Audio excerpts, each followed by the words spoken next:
A voice cloning scam now can copy someone's voice from as little as 3 seconds of audio for less than $50 a month, and that has changed social engineering completely. So in this video I will explain what AI voice cloning scams are, how they work, how to spot one even when it sounds exactly like someone that you trust, and how to protect yourself and your family, of course. So the scam calls that used to sound slightly off now sounds exactly like your bank, like your boss, or even your child. So there may be nothing suspicious left to notice. So let's see that.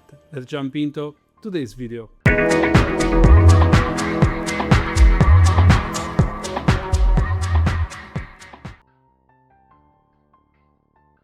An AI voice cloning scam uses artificial intelligence to imitate a real person's voice and use it to manipulate you, usually to send money or share information.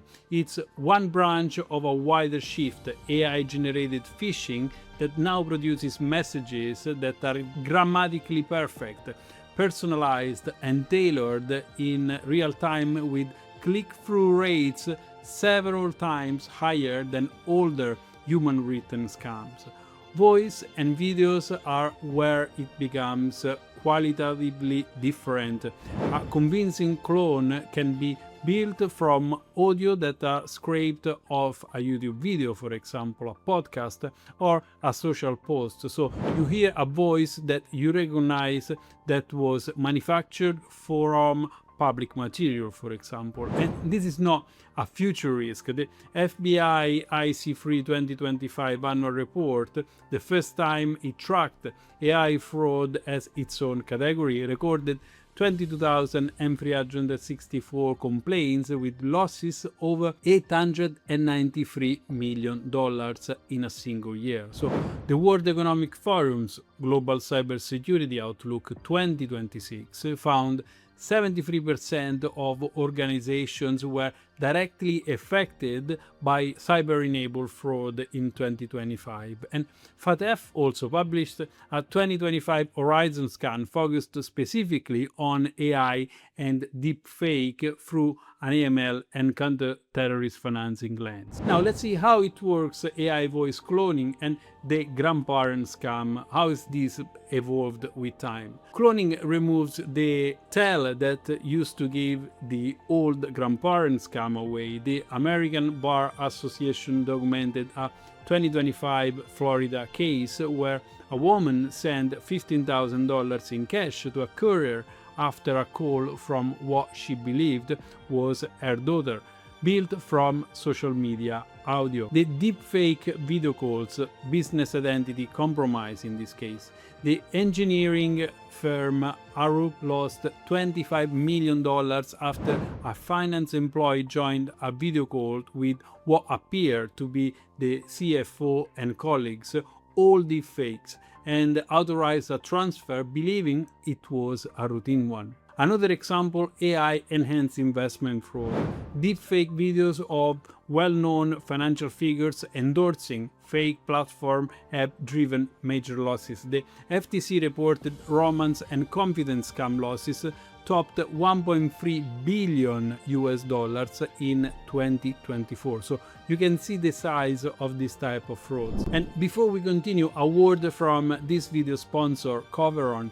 The cases that I've just described have one thing in common: the victims were not careless, they were convinced by a voice that they trusted, a face that they recognized, that a situation that felt completely real. So Coveron is an identity and financial protection service from Nord Security relevant to today's topic. So for US residents, it provides up to $10,000 in coverage for eligible losses to scam or online fraud. So if you or someone in your family is convinced by an AI-generated voice or a deep fake call, you are not left absorbing that loss alone. So it also monitors your accounts and alerts you to suspicious activities in real time, adding an early warning layer even when the manipulation itself was kind of impossible to spot. So Find out more by visiting Coveron website at coveron.com/FinCrime Agent or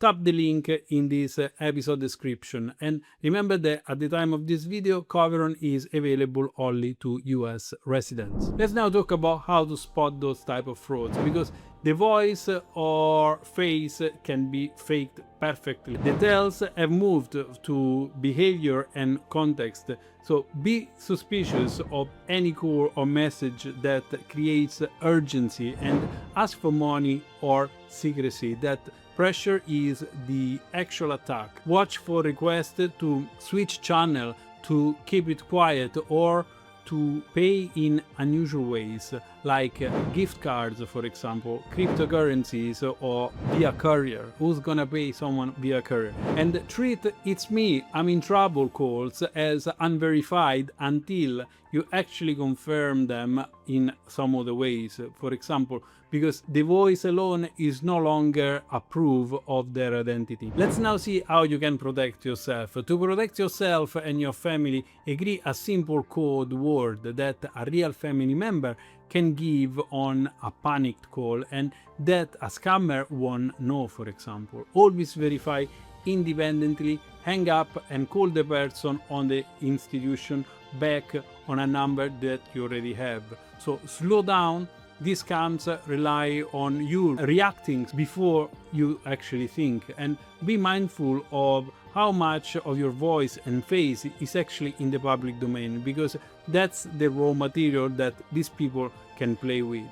If you are protecting an institution, tell customers plainly that a familiar voice or face is no longer a proof of identity, because be careful online isn't enough anymore. Internally, your finance team and anyone with payments authority is a specific target for deepfake business identity compromise. So build in callback verification for payments instruction and the ability to pause a large transfer to a new payee. That's a very good practice. Let's see the compliance and AML angle to this. When one of these scams succeed, the proceeds move fast, pushed straight through a chain of mule accounts, often recruited mules who are themselves also victim of a separate scam. The window between victims authorizing a transfer and the funds becoming unrecoverable can be minutes, which puts pressure on real-time monitoring that batch system cannot meet anymore. Both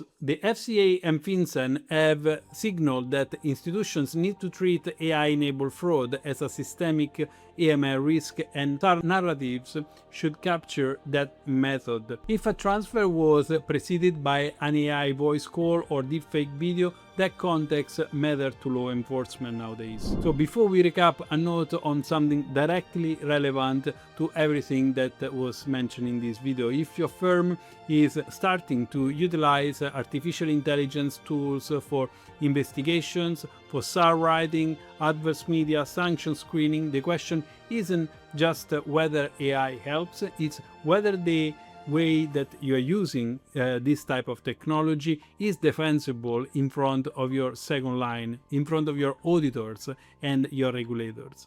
My new FinCrime AI Accelerator is a practical course built specifically for AML, KYC, sanctions, FIU and quality assurance professionals, covering real prompts, workflows for financial crime work, a governance framework for regulated environment, and the human review discipline that keeps artificial intelligence use audit ready. So you will find in the course 5 modules, 6 reusable prompts, workflow chains, 5 professional assets, and all for the cost of £99 for a lifetime access and 30 days money back guarantee.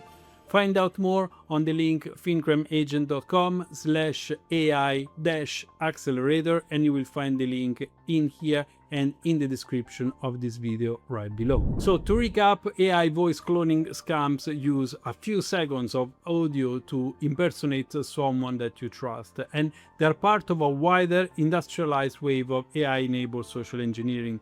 that the FBI tracked for the first time in 2025. The defenses that worked against older type of scam are no longer reliable when the attacker has AI doing the work. So you spot these scams by pressure and the unusual request rather than the voice. And you protect against them with a family code words, independent verification, and slowing down. So for institutions, the AML picture is speed, fast movements through mule accounts that outpace batch monitoring. If you found this video useful, do press the like button and subscribe, and share it with someone on your team dealing with fraud typologies or AI related risk. And thank you again to Coveron for sponsoring this video. I'm Marco Beranzoni, and I will see you in the next one.